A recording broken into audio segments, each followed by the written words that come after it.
My name is Yael Leibowitz, and I'm going to be speaking today about Parashat Acharei Mot. So Acharei Mot, just to give a very, very quick overview, Acharei Mot deals primarily with three different issues. The first chapter is a chapter that many of us are actually familiar with. It speaks about the service, the avodah, in the temple, in the Beit HaMikdash on Yom HaKippurim, and it essentially shows us or depicts for us how the relationship between God and the people are restored through the annual purification of the temple itself. The next chapter actually takes the concept of holiness and draws it out of the sort of temple precincts, you might say, into the mundane activities of people. And so it speaks about the preservation or the maintenance of the boundaries between the holy and the profane in people's daily lives. And so just by way of example, it talks about the prohibition, for example, of eating a domesticated animal, something that would be worthy of bringing as a korban shlamim, as a well-being offering, the prohibition of eating that on your own in your own house for dinner. Parak Yud chapter 18, is really what I wanted to look at, and I think there's an element here that I think really spoke to me, and hopefully will resonate with you as well. Parak Yud chapter 18 speaks about the illicit relationships, the arayot, as we call them. The Tanakh refers to them as abominations, relations that are prohibited between family members. And it's very interesting. The chapter begins and it says, Vayidaber Hashem el Moshe lemor, and it's in the construct, it's really falling under the covenant pattern that we're used to. It speaks to the people. It says, Daber el bnei Yisrael v'yamarta alehem ani Hashem Elokeichem. So it's all under the heading of because God is commanding you to do as follows.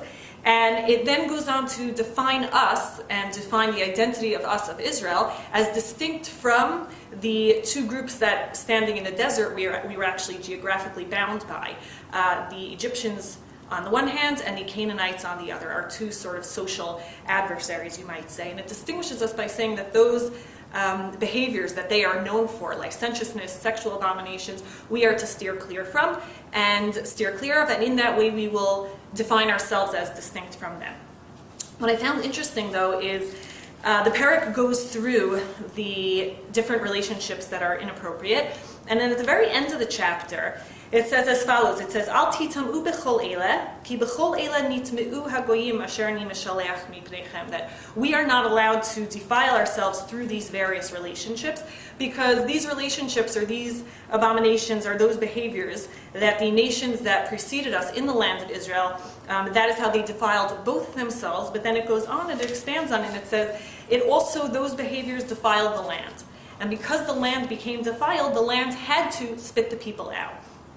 And I think this is a very interesting take. I think we're very used to seeing God telling us not to do certain things because it will affect our relationship with God, or because we might be punished. And what we're seeing here, I think, is a new element, and something that I think sort of perhaps reorients us when we think about why we do things and why we choose not to do things. This idea of the land kicking us out because it becomes defiled actually answers two curiosities.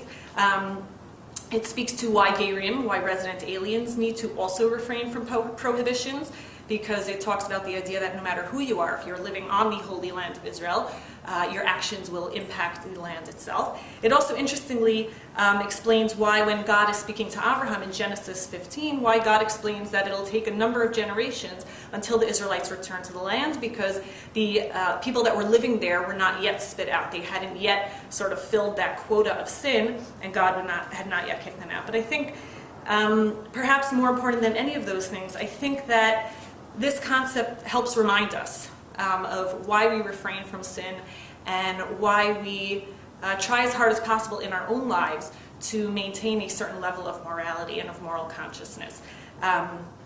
It's not only about ourselves, it's not only about our relationship with God, but what I think this parak is reminding us of in a very concrete, very tangible way is that our moral standing, or the moral barometer that we set for ourselves, is something that impacts comprehensively and cumulatively the nation, and that very delicate balance that the nation has with the land. And so I would say we owe it to not just to ourselves, as we often think. The religious experience is not just about us and God, but that we owe it really to the community, to the entire community, to be the best version of ourselves that we could be. Shabbat Shalom.